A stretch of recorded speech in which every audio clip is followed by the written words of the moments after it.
नमस्कार साथियों।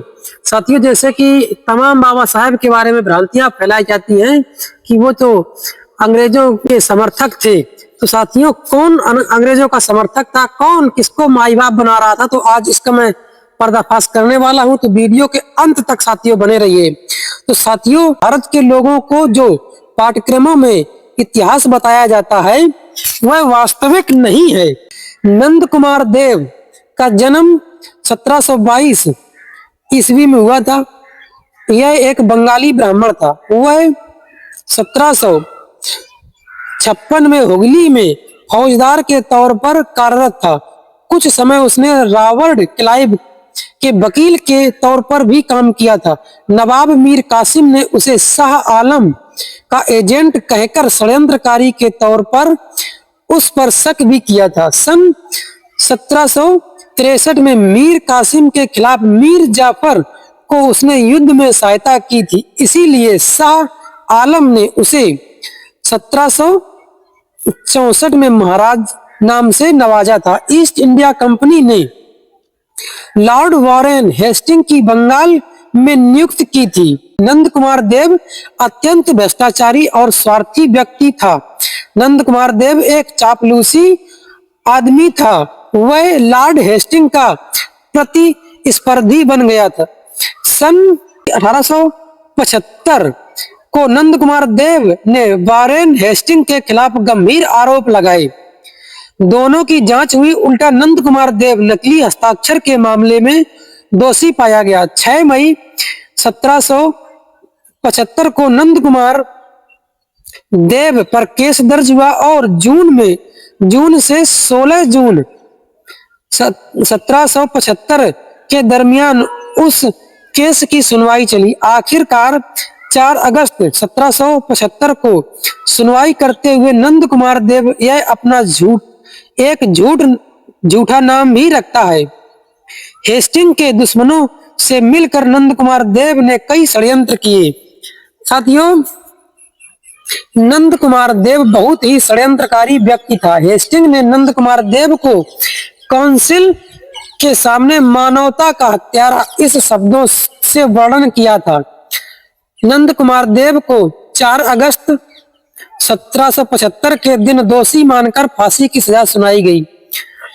जिस दिन नंद कुमार देव को फांसी पर लटकाया गया उस दिन उसकी उम्र 70 साल की थी। उस समय के मुख्य न्यायाधीश हेनरी नेवरिच ने इस मामले पर अपनी राय बताई कि नंद कुमार देव को फांसी की सजा अर्थात यह कानूनन के तहत हत्या की सजा है।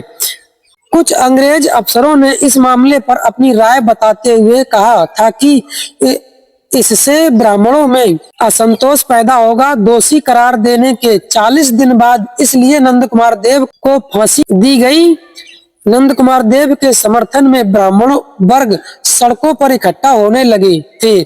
6 जून से 16 जून तक 8 दिन नंद कुमार देव पर कानूनी कार्रवाई होती रही। कोर्ट के सामने हजारों की तादाद में ब्राह्मण वर्ग इकट्ठा होते रहे। इसलिए उसको फांसी का फैसला सवेरे 4 बजे सुनाया गया। फांसी पर जाने से पहले नंद कुमार देव को पूछा गया कि आपकी अंतिम इच्छा क्या है। तब नंद कुमार देव ने ब्राह्मणी ग्रंथ पढ़ने के लिए उपलब्ध करा दीजिए। वह मनुस्मृति का बहुत चाहता था। वह अंग्रेजों को बार बार याद दिला रहा था कि ब्राह्मण की हत्या करना पाप है, ऐसा हमारे धर्म ग्रंथों में लिखा है। आखिरकार नंद कुमार देव को सूली पर चढ़ाया गया। ब्राह्मण इससे नाराज हो गए। 2500 साल के इतिहास में ब्राह्मण को फांसी पर चढ़ा देना ब्राह्मणों के लिए आग बन गई। अंग्रेजों के खिलाफ ब्राह्मण जत्थाबंद होने लगे। यह आग अन्य राज्यों में भड़क उठी। बंगाल के ब्राह्मण की हत्या से कानून के पेशवा ब्राह्मणों भी नाराज थे। नवाब नाना साहेब पेशवा की अगुवाई में 1857 का गदर हुआ जो नंद कुमार देव के हत्या की प्रतिक्रिया थी। ब्राह्मण वर्ग ने अंतिम मुगल शासक से मदद ली और 1857 का गदर किया, मगर इसमें नेतृत्वकारी वर्ग ब्राह्मण ही था और वह गदर पूर्णतः विफल भी हुआ। 1857 के गदर के निर्माता कौन है, यह जांच शुरू की गई तो तथ्य सामने आए तंजावर कलेक्टर ने सन 1879 में एक पत्र में लिखा कि अंग्रेजों के अत्यधिक शत्रुता भीख की भावना रखने वाला ब्राह्मण के अलावा दूसरा कोई वर्ग नहीं था। आजादी का नेतृत्व ब्राह्मण वर्ग ही कर रहा था। इससे ब्रिटिशों की राय पक्की हो गई। 1857 के गदर के बाद अंग्रेजों ने दो बड़े काम किए। एक तो आईपीसी इंडियन पीनल कोड का निर्माण किया और दूसरा रानी का जाहिरनामा।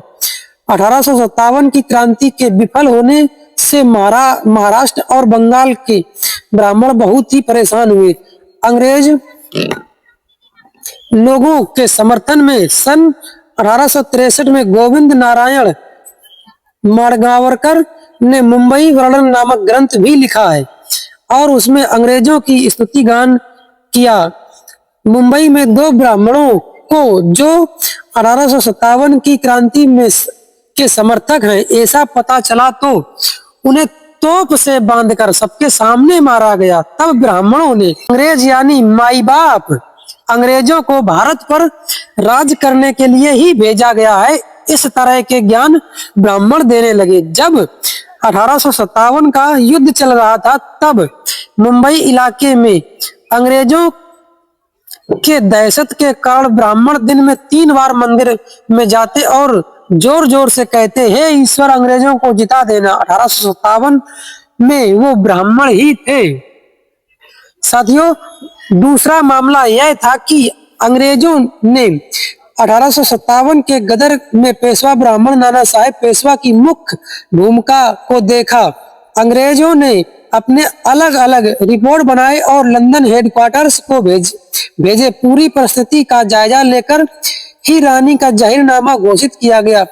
उसमें भारत में प्राचीन रूढ़ी और परंपरा रीति रिवाज चल रहे हैं, उस पर ध्यान दिया जाएगा, उसमें दखल अंदाजी नहीं की जाएगी। यह रानी का जाहिरनामा आया वहां से, यह उसमें जाहिर कर दिया गया। इससे ब्राह्मण बहुत ही खुश हुए। तो फिर क्या, अंग्रेज यानी ब्रह्मदेव ने भारत पर राज करने के लिए ही भेजे गए हैं। यह उत्कृष्ट भावना ब्राह्मण जताने लगे। यहाँ तक 1911 को राजा पंचम जॉर्ज की स्तुति पर जो गीत रविंद्रनाथ टैगोर ने लिखा और खुद उन्होंने गाया, उसमें भी अंग्रेज भारत पर राज करने नहीं बल्कि वह ईश्वर की इच्छा से आए हैं, यह स्पष्टता कहा गया है। ब्राह्मणों की अंग्रेज निष्ठा कितनी थी, इसका प्रमाण यह दिया जा सकता है। जो अंग्रेज संस्थापक में से एक माने जाते हैं। गोपाल कृष्ण गोखले सन 1910 से 1916 तक भारत के वाइसराय रहे। लॉर्ड हेस्टिंग ने अपने स्मरण में लिखा है कि एक अवसर पर उन्हें गोपाल कृष्ण गोखले से पूछा कि यदि मैं आपसे कहूं कि सारे ब्रिटिश अधिकारी तथा ब्रिटिश सेना 1 महीने में भारत छोड़ देंगे तो आप कैसा अनुभव करेंगे। तो गोखले ने उत्तर दिया, यह समाचार सुनकर मैं बहुत प्रसन्न होऊंगा, लेकिन जब तक आप लोग अदन कर पहुंचेंगे पता चलेगा हम आपको वापस बुलाने के लिए तार कर रहे होंगे। इससे साफ जाहिर होता है कि अंग्रेजों के ब्राह्मण क्यों इतने चाहने वाले बने। 1857 के गदर के विफल होने के बाद ब्राह्मणों ने अंग्रेजों से बहुत ही नजदीकियां बढ़ाई, उसमें दोस्ती की। फिर बहुत सोच विचार करके सन 1885 को कांग्रेस की स्थापना की गई। साथियों, इसके बारे में मैं अगले वीडियो में आपको डिटेल्स में चर्चा करूंगा कि कैसे कांग्रेस की स्थापना की गई और फिर भी उसमें अंग्रेजों को अपना माई बाप बनाया गया। इसके बारे में मैं डिटेल्स में साथियों चर्चा करूंगा।